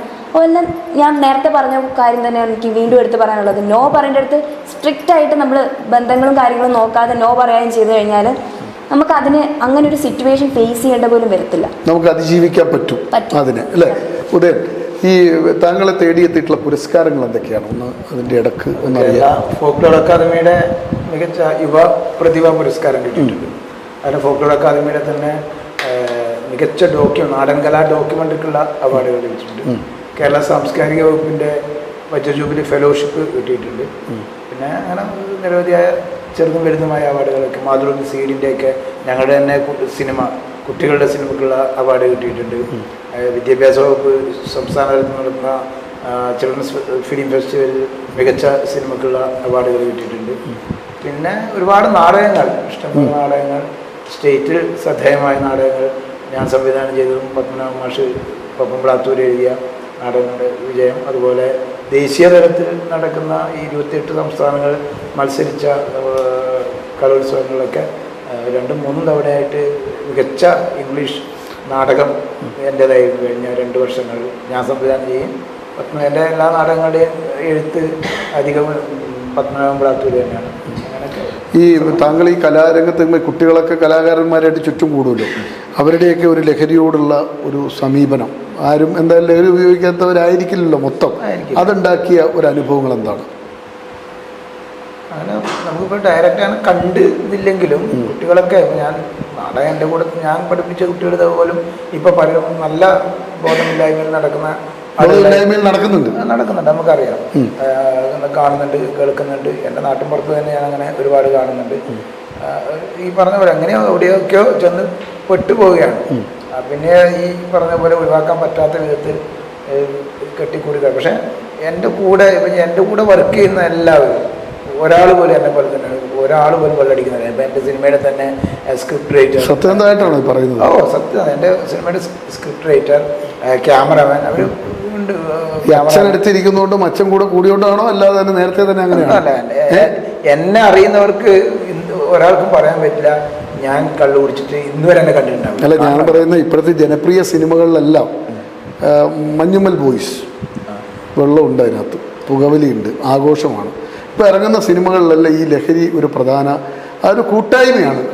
ആഘോഷിക്കുക എന്നുള്ളത് അതിൻ്റെ ഒരു ജീവിതം കുറച്ചേ ഉള്ളൂ, അത് സുന്ദരമായി ആഘോഷിക്കുക എന്ന നിലയ്ക്കാണ്. അപ്പം അങ്ങനെയുള്ളൊരു കാലഘട്ടത്തിൽ നിങ്ങളുടെ ചുറ്റും ലഹരി ഉപയോഗിക്കാത്തവരുടെ ഒരു വലയമുണ്ട് എന്ന് പറഞ്ഞാൽ അത് പ്രേക്ഷകർക്ക് തന്നെ, കേൾക്കുന്നവർക്ക് തന്നെ അങ്ങനെ പൂർണ്ണമായി വിശ്വസിക്കാൻ പറ്റും. അത്ര ആത്മവിശ്വാസത്തിലാണോ? 100%. കാരണം എൻ്റെ ചുറ്റുപാട് അങ്ങനെയാണ്. ഇപ്പോൾ ഈ സിനിമയിൽ അഭിനയിക്കുന്ന ചെറുപ്പക്കാരനായ സനൽ പാടിക്കാൻ എൻ്റെ 6ാം ക്ലാസ് മുതൽ എൻ്റെ കൂടെ കൂടിയതാണ്.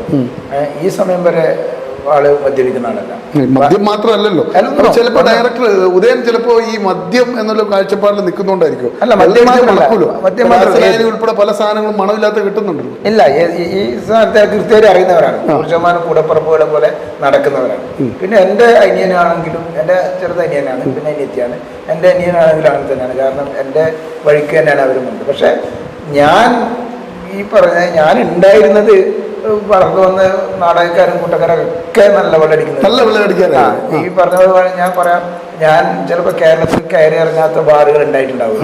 വെള്ളടിക്കാനല്ല, എൻ്റെ ഈ സുഹൃത്തുക്കളുടെ കൂടെ അവരുടെ കൂടെ പോയി. പക്ഷെ കള്ളു കുടിക്കാത്ത ഒരാൾ കൂടെ ഉണ്ടാകുന്ന അവർക്കൊരു ധൈര്യമായിരിക്കുമല്ലോ, എല്ലാ കുഴപ്പത്തിൽ നിന്ന് ഊരി കൊണ്ടുവരും. അങ്ങനെ ഉണ്ടായിട്ടുണ്ട്. അതുകൊണ്ട് തന്നെ നമ്മൾ പറയാം, നമുക്ക് മുല്ലപ്പൂമ്പൊടി ഉണ്ടല്ലോ, ആ ഒരു പേര് എന്നിലേക്കും വന്നിട്ടുണ്ടാവാം. ഒരിക്കൽ പോലും അടിക്കാൻ തോന്നിയിട്ടില്ല എന്നുള്ളത്? ഇല്ല, ഒരിക്കലും. ചെറിയ സമയങ്ങളൊക്കെ നമ്മുടെ വീടുകളിൽ തെങ്ങിൽ കയറി കള്ള് ചെത്തുന്നവരുണ്ടാവും.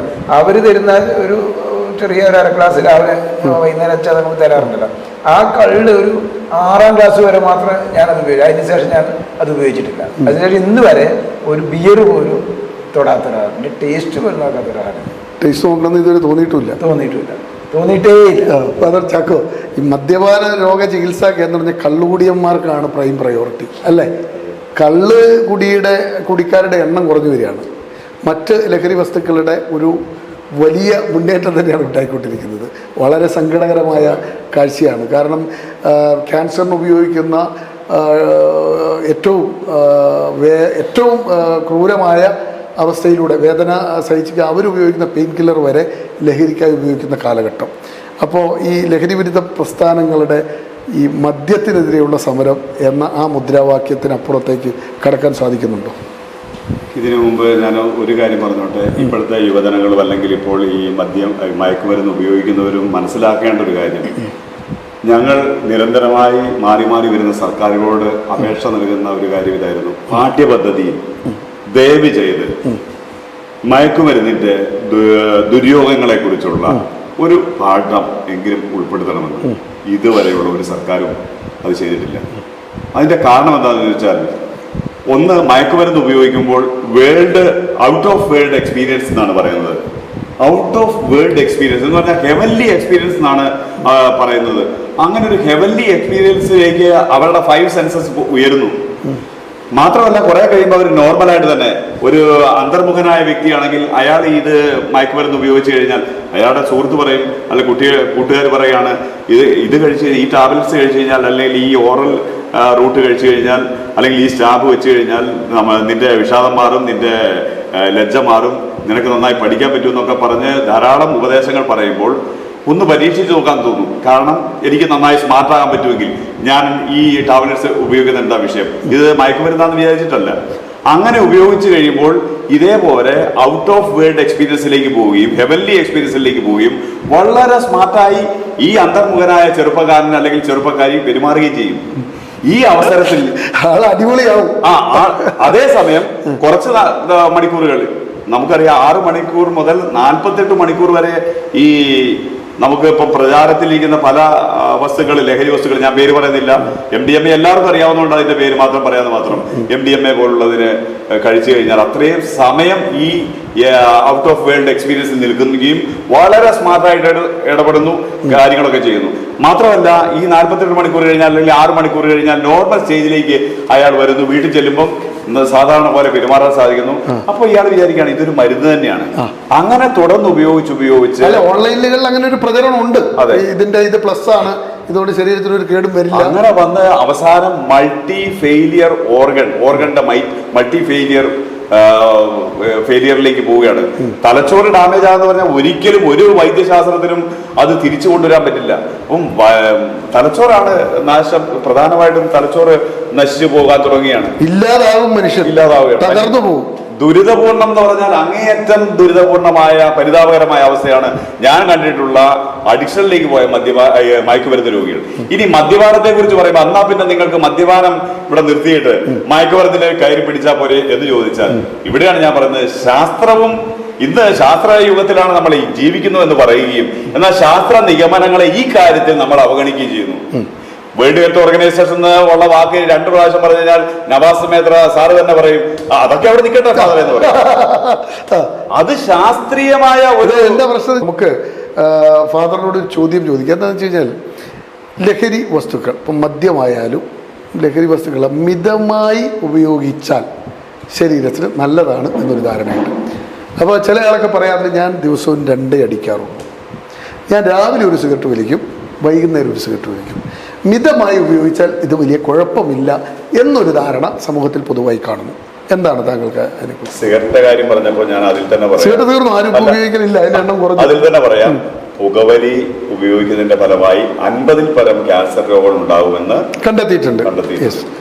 അപ്പം അല്ല, ഈ മിതമായ ഉപയോഗം എന്നുള്ള ഒരു കോൺസെപ്റ്റ്, മിതമായി നമ്മൾ വിഷം കഴിക്കുക എന്ന് പറയുന്നത് നമ്മൾ രാവിലെയും വൈകുന്നേരവും ഉച്ചയ്ക്കും മിതമായ രീതിയിൽ വിഷം കഴിക്കുക എന്ന് പറയുന്നത്. അല്ല, ഇത്രയും പ്രബുദ്ധരായ ജനത ലോകം മുഴുവൻ ഇങ്ങനെ ഈ ലഹരി വസ്തുക്കളൊക്കെ ഉപയോഗിക്കും, അത് എന്തുകൊണ്ട് അവരെല്ലാം ഇത്രയും? അത് പറയാം. ഒന്ന്, യുവജനങ്ങൾ എന്തുകൊണ്ടാണ് ഇത് ഉപയോഗിക്കുന്നത്? ശാസ്ത്രീയമായി അതിന് പറയുന്ന ഒരു കാരണം അതാ ഞാൻ പറയുന്നത്, പാഠ്യപദ്ധതിയിൽ ഇതെല്ലാം ഉൾപ്പെടുത്തണമെന്ന്. ഒന്ന്, യുവജനങ്ങളെ സംബന്ധിച്ച് ജഡ്ജ്മെന്റൽ കപ്പാസിറ്റി, അവരുടെ ബ്രെയിൻ ഡെവലപ്പ് ചെയ്തുകൊണ്ടിരിക്കുന്നേ ഉള്ളൂ. അപ്പോ 25 വയസ്സോളം ആകണമെന്നാണ് ഇപ്പോഴത്തെ കണക്ക് പ്രകാരം ബ്രെയിൻ ശരിയായ ഡെവലപ്മെന്റ് ചെയ്യണമെങ്കിൽ. അപ്പം ഈ ബ്രെയിൻ ഡെവലപ്പ് ചെയ്തുകൊണ്ടിരിക്കുന്ന ഈ അവസരത്തിൽ അവർക്ക് ജഡ്ജ്മെന്റൽ കപ്പാസിറ്റി കുറവാണ് എന്നതൊരു കാരണമാണ്.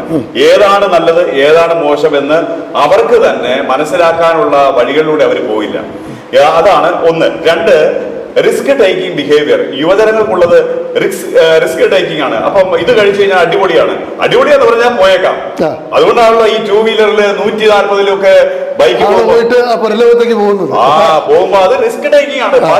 മറ്റാരും പോകാത്ത റിസ്കിലൂടെ ഞാൻ പോകുമെന്ന് അവൻ തീരുമാനിക്കുകയും പോവുകയും ചെയ്യുന്നു. മൂന്നാമത്തത് നമ്മുടെ ഡോണ പറഞ്ഞതുപോലെ പിയർ പ്രഷർ. അവരുടെ സുഹൃത്തുക്കൾ, അവന്റെ കൂട്ടുകാരെല്ലാം ഇത് കഴിക്കുന്നതാണ്, ഉപയോഗിക്കുന്നതാണ്. അതുകൊണ്ട് ഈ കൂട്ടുകെട്ട് കളയാൻ പറ്റാത്തതുകൊണ്ട് അവര് പറയുന്നതനുസരിച്ച് പോകുന്നു. അപ്പൊ ഈ 3 കാര്യങ്ങൾ, അതുപോലെ ശാസ്ത്രീയമായ ഒരു ശരിയായ പാഠ്യപദ്ധതി ഇതിന്റെ മറുവശത്ത് നമ്മൾ ഉയർത്തിക്കൊണ്ട് വരികയാണെങ്കിൽ എനിക്ക് ഉറപ്പുള്ള കാര്യമാണ്, ശരിയായ അറിവ് കിട്ടുന്നിടത്ത് ശരിയായ മാറ്റം ഉണ്ടാകും. നമ്മളെപ്പോഴാണ് വസ്ത്രം നന്നായിട്ട് ഉപയോഗിക്കാൻ തുടങ്ങിയത്, ബട്ടൺസ് മുഴുവൻ ഇടാൻ തുടങ്ങിയത്, എപ്പോഴാണ് വസ്ത്രം നന്നായി നീറ്റായി ഉപയോഗിക്കാൻ തുടങ്ങിയത്, എപ്പോഴാണ് നമ്മൾ സമീകൃത ആഹാരം കഴിക്കാൻ തുടങ്ങിയത്, ഇതെല്ലാം അറിവിന്റെ വെളിച്ചത്തിലൂടെയാണ്. ഇതുപോലെ തന്നെ മറ്റൊരു കാര്യമാണ്, അല്ല, ആ അറിവാണെങ്കിൽ ലഹരിക്കെതിരെ മദ്യപാനത്തിനെതിരെയും ഈ രീതിയിലുള്ള മുന്നറിയിപ്പ് ഉള്ളപ്പോഴും ഏറ്റവും സമൂഹത്തിലെ ഏറ്റവും അറിവുള്ളവർ ഇത് ശീലമാക്കി കൊണ്ടു നടക്കുന്നു എന്നുള്ളതാണ് അതിൻ്റെ ഒരു വിരോധാഭാസം. അതാണ് ഞാൻ പറഞ്ഞത്, അയാൾ അഡിക്ഷനിലേക്ക് പോയിക്കൊണ്ടിരിക്കുന്നു, അല്ലെങ്കിൽ അഡിക്ഷനിൽ ആണ് എന്ന് നമുക്ക് പറയാൻ പറ്റിയല്ലേ? അതിപ്പോൾ പറ്റൂല്ലോ, കാരണം അഡിക്ഷൻ എന്ന് പറഞ്ഞാൽ ഇതിനകത്ത് ജീവിക്കും. ചില ആളുണ്ട് കൃത്യമായിട്ട് 2 പെഗ് മാത്രം ഫുഡിന് മുമ്പ് കഴിക്കുന്നു. അങ്ങനെ കൃത്യമായി ജീവിച്ചു പോകുന്ന ഒത്തിരി, പ്രത്യേകിച്ച് ഡോക്ടർമാർ ഉൾപ്പെടെയുള്ള ആളുകളെ കാണുന്നുണ്ട്. അപ്പോൾ ഇതീ പറയുമ്പോൾ ഇതൊരു വിഷമാണ്, അത് പാടില്ല എന്ന് പറയുന്ന ആരോഗ്യ പ്രവർത്തകരായ ഡോക്ടർമാർ ഇത് അടിക്കുന്നു, ആ നാട്ടുകാരത് അറിയുന്നു, കാണുന്നു. IMAയുടെ ഏത് പരിപാടിക്ക്, ഏത് സംഘടന എടുത്താലും ഹൈ സൊസൈറ്റി സംഘടനകളിലെല്ലാം ലിക്കർ അവരുടെ ഫെലോഷിപ്പിലുള്ളതാണ്. അപ്പോൾ അത് നമ്മളങ്ങനെ പൂർണ്ണമായി വിഷമാണ്, അത് മുഴുവൻ മാറ്റി നിർത്തണം എന്ന് പറയുമ്പോൾ അത് നിങ്ങൾ പറയുന്നത്, അതുകൊണ്ടാണ് മദ്യവിരുദ്ധ പ്രസ്ഥാനങ്ങൾക്ക് എപ്പോഴും സമൂഹത്തിൽ കിട്ടുന്ന ഒരു ക്രൈറ്റീരിയ ഉണ്ടല്ലോ, അറിയാമോ? അത് എങ്ങനെയാണ് അതിനെക്കുറിച്ച് പറയാൻ കഴിയും? ബഹുഭൂരിപക്ഷം പേരും അത് ഉപയോഗിക്കുന്നുള്ളത് കൊണ്ട് അത് ശരിയാവണമെന്നില്ലല്ലോ. ഇല്ല. ഓക്കെ, തിരിച്ചു വരാം. എന്താ ഉദയൻ്റെ ഒരു അഭിപ്രായം? അപ്പം നിങ്ങളിത് കഴിക്കുന്നില്ല എന്ന് ഉറപ്പ് തന്നെ, പക്ഷെ സമൂഹത്തിൻ്റെ ഒരു സോഷ്യൽ സ്റ്റാറ്റസ് ആയിട്ട് ഇത് മാറുന്നു, എന്താണ്?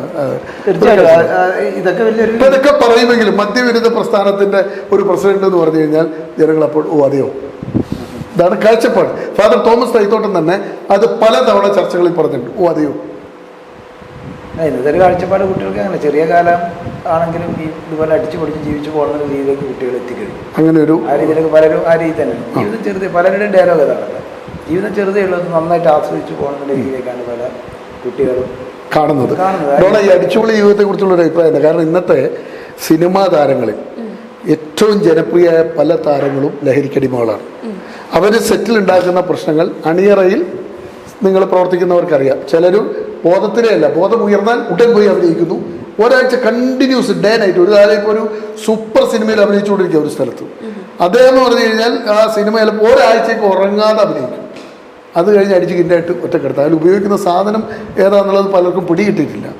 അതാണ് ന്യൂ ജനറേഷൻ താരങ്ങൾ വരെ അങ്ങനെയാണ്. പല താരങ്ങൾക്ക് സിനിമ വിലക്കേർപ്പെടുത്തുന്നു. ഇതൊക്കെ വായിച്ചിട്ടുണ്ടാവുമല്ലോ, ലഹരിയുടെ ഉപയോഗത്തെക്കുറിച്ചും വായിച്ചിട്ടുണ്ടാവുമല്ലോ. അപ്പോൾ ഒരു ന്യൂ കാലഘട്ടത്തിൽ ഈ പുതിയ തലമുറയിൽ ജീവിക്കുന്ന ഡോണ അതിനെയൊക്കെ എങ്ങനെയാണ് കാണുന്നത്? ഇപ്പം ഒരു നീർക്കൊമളയുടെ ഒരു അവസ്ഥയാണ്. അതായത് നമ്മൾ വീർപ്പിച്ചു വിടുന്നതൊന്നും പറക്കുന്നു, അടുത്ത ഇതിൽ പൊട്ടി.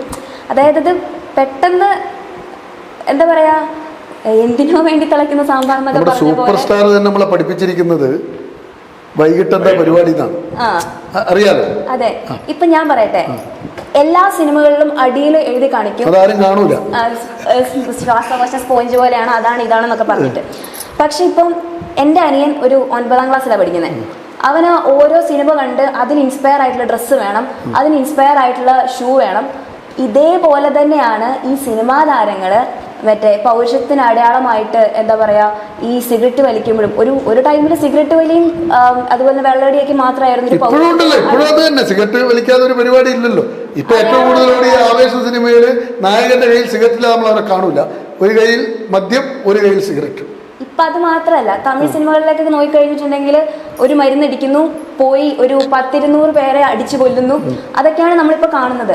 അപ്പൊ ഇതൊക്കെ കണ്ടിട്ട് അടിയിലുള്ള സെന്റൻസ് ആരും വായിക്കാൻ പോകുന്നില്ല. തനിക്ക് ഇഷ്ടപ്പെട്ട നടൻ ഇങ്ങനെയൊക്കെ ചെയ്യുന്നത് കാണുമ്പോൾ അവർക്ക് കൂടുതലായിട്ടും അവരുടെ മൈൻഡിലേക്ക് എത്രയൊക്കെ ആണെങ്കിലും ഇത് ഉപയോഗിക്കാനുള്ളൊരു ഇത് വരും, ടെൻഡൻസി. ഇപ്പം റീൽസിലൊക്കെ നമ്മളിപ്പോൾ കാണാറുണ്ട്, പെൺകുട്ടികൾ പൊതുവെ എന്താ പറയുക, തല്ലിപ്പൊളികളായ ആൺകുട്ടികളുടെ കൂടെ പോകുന്നു, പാവം പിടിച്ച ചെറുപ്പക്കാരെ അവർക്ക് വേണ്ടാന്നുള്ള രീതിയിൽ. എന്തുകൊണ്ടാണ്? ഇത് പൗരുഷത്തിൽ ഒരു അടയാളമായിട്ട് മാറിക്കഴിഞ്ഞു. ഈ ലഹരിയുടെ ഉപയോഗം, ഇപ്പൊ കുറച്ച് സിഗരറ്റ് വലിക്കുന്ന കുറച്ച് തല്ലിപ്പൊളിയായിട്ട് നടക്കുന്ന ആൺകുട്ടികളാണ് പൗരുഷത്തിന് അടയാളം.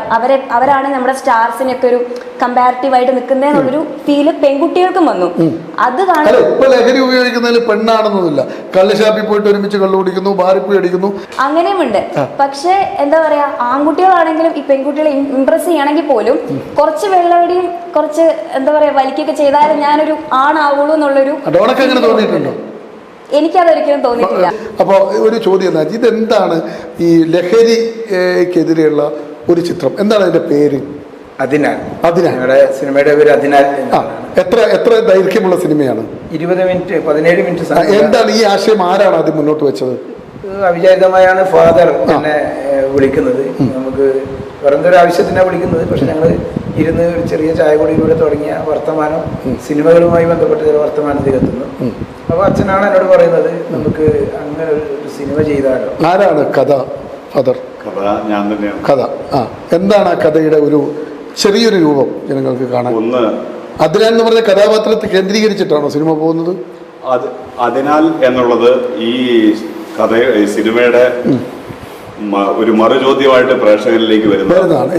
ഉദാഹരണം പറഞ്ഞാൽ ചെറിയൊരു കാര്യം പറഞ്ഞാൽ മതി, അല്ലെങ്കിൽ ഒന്ന് വല്യച്ഛൻ കൊച്ചുമകളെ, അച്ഛൻ നഷ്ടപ്പെട്ട കൊച്ചുമകളെ വല്ലാതെ സ്നേഹിച്ച് ലാളിക്കുന്നു. അതിനാൽ സംഭവിക്കുന്നത് കൊച്ച് ബ്രേക്ക്ഫാസ്റ്റിനേക്കാളും അല്ലെങ്കിൽ ഇവരുടെ സ്നേഹത്തെക്കാളും പുറത്തുള്ള സ്നേഹത്തിലേക്ക് അവൾ വഴുതി മാറി ഇഷ്ടക്കേടോടുകൂടി പോലെ പോകുന്ന രംഗമാണ്. ആ സ്നേഹത്തിൽ ദുഷ്ടലാക്കേണ്ടതാണോ പറയുന്നത്? ദുഷ്ടലാകല്ല, അല്ല, വല്ലാതെ എന്ന് പറഞ്ഞാൽ അണുകുടുംബമാകുമ്പോ ഈ വല്ലാതെ കരുതൽ അമിതമായ നിയന്ത്രണങ്ങൾ കൂടുന്നു. രണ്ട്, അമ്മ, വിധവയായ അമ്മ, അവളുടെ മുഖം ഒരിക്കലും സാധാരണ പ്രസന്നവതയല്ല. അപ്പൊ അവളുടെ ദുഃഖത്തിൽ, ഈ അമ്മയുടെ ദുഃഖത്തിലൂടെ തന്നെയാണ് ജീവിക്കുന്നത്. അതുകൊണ്ട് തന്നെ മകൾക്ക് കൂട്ടുകാരിയാകേണ്ട അമ്മ മകളെ ഇതിലേക്ക് നയിക്കാൻ അവരുടെ ഈ ഒരു കുറവ് കാരണമാകുന്നുണ്ടോ? അതിനാൽ അത്തരത്തിലുള്ള ദുഃഖപുത്രിമാരായ അമ്മമാരുണ്ടാവരുത്. കുഞ്ഞുങ്ങളെ ചേർത്ത് പിടിച്ച് വല്ലാതെ വഷളാക്കാൻ ശ്രമിക്കുന്ന തിരക്കഥ പത്മനാഭൻ പ്ലാത്തൂര്, അദ്ദേഹമാണ് തിരക്കഥ. പിന്നെ വൈകി ഉദിക്കുന്ന വിവേകമാണ് ഈ കൊച്ചുമകൾക്കുള്ളത്. അപ്പോഴേക്കും അവരുടെ ജീവിതം നഷ്ടപ്പെട്ടു. ഡോണയുടെ റോൾ എന്താണ് അതിനകത്ത്? എൻ്റെ റോള് മെറിൻ എന്ന് പറയുന്നൊരു ക്യാരക്ടറാണ്. മുത്തെന്ന് വീട്ടിൽ വിളിക്കുന്നു. അപ്പോൾ ഈ പറഞ്ഞ പോലെ തന്നെ എന്താ പറയുക, മെയിൻ ക്യാരക്ടറിന്റെ ഒരു കൊച്ചുമോളായിട്ട് വളരുന്നു. ഒരുപാട് സ്നേഹലാണലിൽ നിന്ന് വളർന്നിട്ടും അവിടുന്ന് രക്ഷപ്പെടാൻ വെമ്പൽ കൊള്ളുന്ന ആള് ഡോണയാണ്. അതെ. എന്നിട്ട് അവസാനം എന്താ പറയാ, തിരിച്ചറിവ് വന്നപ്പോഴത്തേക്കും ജീവിതം തന്നെ കൈവിട്ടു പോകുന്നു. ഏറ്റവും ഇഷ്ടപ്പെട്ട, ഏറ്റവും ജനപ്രിയമായ ഒരു 4 വരി. നമ്മുടെ സമയം തീരുകയാണ്. നമുക്ക് ഡോണയുടെ ഒരു, കാരണം സംവിധായകൻ പാടി, അച്ഛൻ പാടോ? ഞാൻ പാടുന്നത് അതെ, ആയിക്കോട്ടെ. ഡോണ പാടി വെച്ചിട്ട് അച്ഛൻ്റെ ഒരു 4 വരി കൂടി ആയിക്കോട്ടെ പെട്ടെന്ന്. ഓക്കെ, നല്ലൊരു പാട്ട്, ഏറ്റവും ജനപ്രിയമായത്.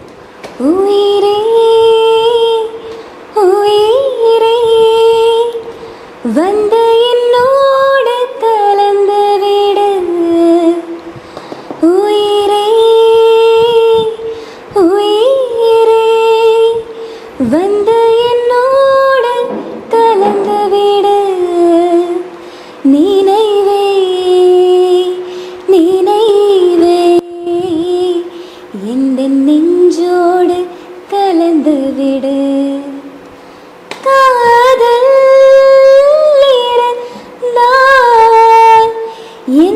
கண்ணோடு கலந்து விடு காலம் தகுத்தா எந்த நெஞ்சோடு கலந்து விடு. യെസ്, എന്താ സംവിധായകനും നായികയും പാടി സ്ഥിതിക്ക് ഇനി കഥ. ദൈവസ്നേഹം വർണ്ണിച്ചിടാൻ വാക്കുകൾ പോരാ,